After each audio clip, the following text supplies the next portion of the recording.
दोस्तों कसीनी स्पेसक्राफ्ट मोर popularly known as कसीनी-ह्यूजेन spacecraft. दोस्तों ये एक ऐसा स्पेस प्रोब है जिसने सैटर्न और सैटर्न के मून्स को समझने में हमारी सबसे ज़्यादा हेल्प की है। ये एक कोलैबोरेटिव प्रोजेक्ट था जिसको 3 देश की स्पेस एजेंसीज ने मिलकर बनाया था, NASA, European space agency and Italian space agency.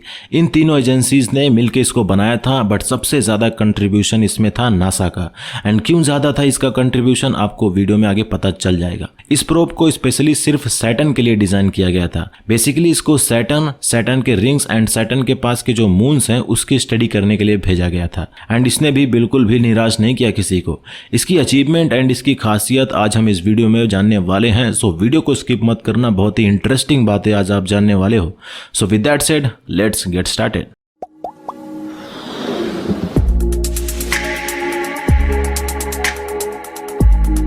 दोस्तों कसीनी को एक्चुअली कसीनी-ह्यूजेन स्पेसक्राफ्ट बोला जाता है।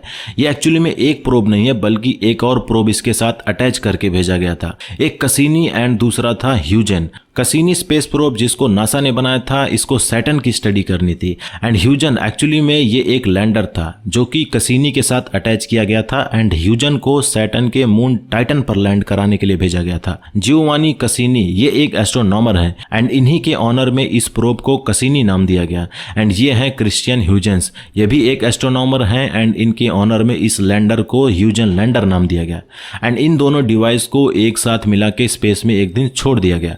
एंड इस मिशन को नाम दिया गया था द कसीनी-ह्यूजेन स्पेस रिसर्च मिशन। इस मिशन को 15 अक्टूबर 1997 को लॉन्च किया गया था, यानी कि 1 साल बाद जब मैं पैदा हुआ। एंड यहीं से इसकी कभी वापस न आने वाली जर्नी शुरू हुई।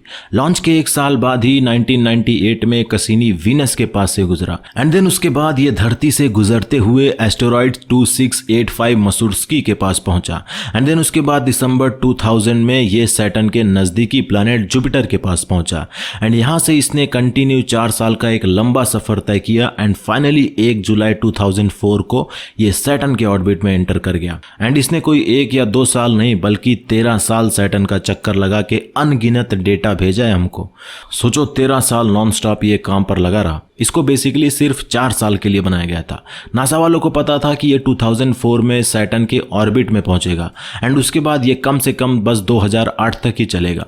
यानी इसको सिर्फ 4 साल के मिशन के लिए डिजाइन किया गया था फ्रॉम 2004 टू 2008।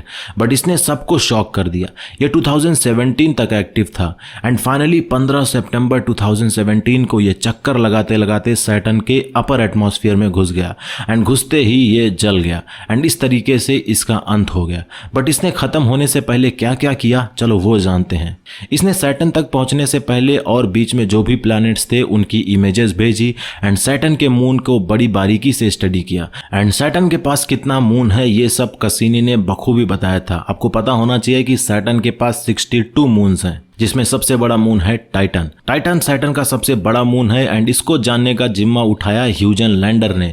याद होगा आपको मैंने बताया था शुरू में कि कसीनी के साथ एक और प्रोब भेजा गया था Huygens. Now Huygens comes into action. जैसे ही कसीनी सैटर्न के पास पहुंचने वाला था, ह्यूजन को इससे अलग कर दिया गया एंड यहां से ह्यूजन ने अपना अलग रास्ता तय कर लिया। ह्यूजन को सैटर्न के लार्जेस्ट मून टाइटन पर उतारा गया एंड ये पहला ऐसा डिवाइस था जो किसी और मून पर लैंड कराया गया था। बाकायदा टाइटन के सरफेस पर इसने कदम रखा एंड इसने करीब 350 इमेजेस भेजी यहाँ की। आप देख सकते हो ये टाइटन की एकदम रॉ इमेजेस हैं, इसमें कोई एडिट नहीं है।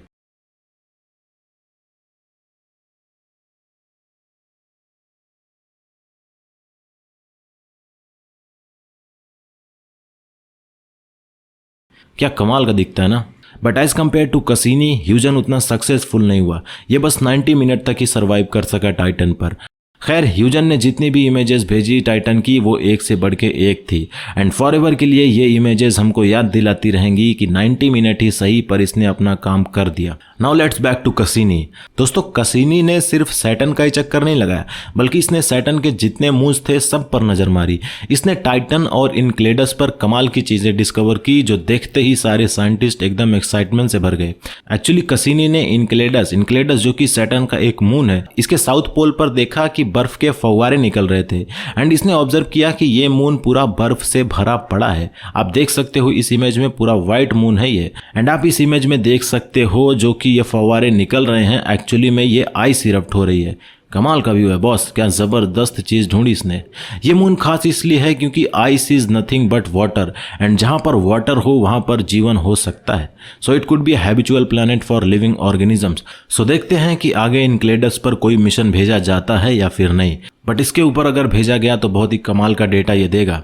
इनक्लेडस के बाद कसीनी ने ऑब्जर्व किया टाइटन को। टाइटन पर एक बहुत बड़ा लेक है लिक्विड मीथेन का। कसीनी ने सैटर्न के कई रिंग्स को डिस्कवर किया। ऑलमोस्ट हर रिंग के अंदर ये घुस घुस के इसने डिटेल्स इमेजेस भेजी हैं, बट सैडली ये गलती से सैटर्न के अंदर घुस गया। सैटर्न के अंदर यानी कि सैटर्न के एटमॉस्फेयर में घुस गया, जिस वजह से ये घुसते ही जल के खत्म हो गया। अभी तक हमारे पास जितनी भी इंफॉर्मेशन है सैटर्न की सब इसी की देन है। बट जस्ट लाइक आप कुछ करते हो तो पब्लिक की भी नजर आप पर होती है, और ये तो बहुत बड़ा मिशन था तो इस पर भी पब्लिक की नजर थी। इस मिशन के लॉन्च से पहले ही कुछ बहुत बड़ा पंगा हो गया था। एक्चुअली लोग लॉन्च के अगेंस्ट में थे, लोग प्रोटेस्ट कर रहे थे इसके खिलाफ। अब ये प्रोटेस्ट क्यों हो रहा था वो सुनो। सबसे पहले तो अगर कसीनी को एक्टिव रहना था तो इसको इलेक्ट्रिक पावर सप्लाई चाहिए ही चाहिए था। अब स्पेस में तो होल्डर और बोर्ड नहीं भेज सकते ना, इसीलिए इसके अंदर एक रेडियो एक्टिव एलिमेंट यूज किया गया था जो इसको पावर सप्लाई कर रहा था, एंड इस रेडियो एक्टिव एलिमेंट का नाम था प्लूटोनियम। ये सबसे पावरफुल रेडियो एक्टिव एलिमेंट है जो बेसिकली बड़े काम के लिए यूज किया जाता है, जस्ट लाइक एक्सप्लोजन या फिर न्यूक्लियर वेपन्स बनाने में इसको यूज किया जाता है। सो काफी डेडली था एक्चुअल में ये, एंड यही प्लूटोनियम 33 kg भरा गया था कसीनी में, ताकि इसकी हीट की वजह से इसको इलेक्ट्रिक सप्लाई मिलती रहे। एंड ऑब्वियस सी बात है कि कसीनी को अर्थ के ऊपर से होकर गुजरना था, और लोग डर गए थे ये सुन के कि प्लूटोनियम है इसके अंदर जो कि काफी डेडली एलिमेंट है। लोगों को लगा कि अगर ये कसीनी इस एलिमेंट की वजह से कहीं फट गया तो हमारी फट जाएगी, क्योंकि इसके डस्ट अर्थ के एटमॉस्फेयर में आएंगे तो मैं भी शायद लोगों को इसकी वजह से काफी नुकसान हो सकता है।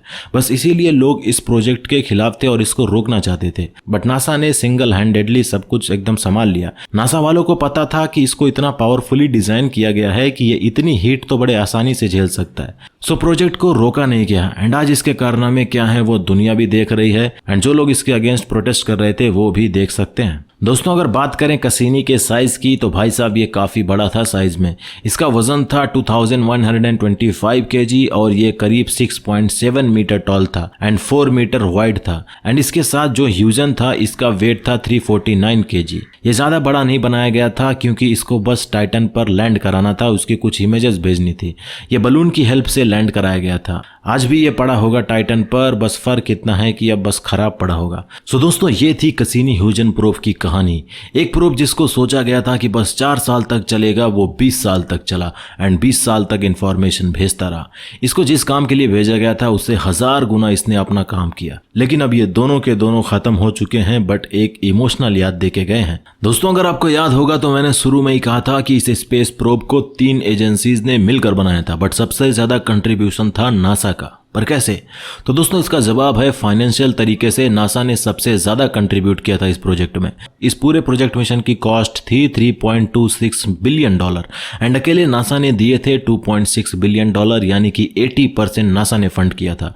And then European space Agency ने दिए थे $500 million and Italian space Agency ने दिए थे $160 मिलियन। बट ऐसा नहीं है कि ये सिर्फ $3.26 बिलियन में चला गया था, और भी खर्च लगे थे इसके ऊपर। इसको लॉन्च करने के लिए जो चीज थी, यानी कि जो इतना बड़ा चीज लगा है, इसमें भी काफी पैसा लगा रहा होगा। सो ये काफी महंगा प्रोजेक्ट था। So that's how NASA hold more credit for this. So दोस्तों ये थी कहानी कसीनी और ह्यूजन प्रोब की। उम्मीद है इस वीडियो से आपको कुछ नॉलेज मिली होगी, एंड अगर आपको ये वीडियो अच्छा लगा हो तो वीडियो को लाइक जरूर करना एंड चैनल को सब्सक्राइब कर लीजिए। आपको ऐसे ही नॉलेजेबल कंटेंट आगे मिलता रहेगा। Make sure to hit that notification bell so that you won't miss any of our video. So thank you for watching, take care.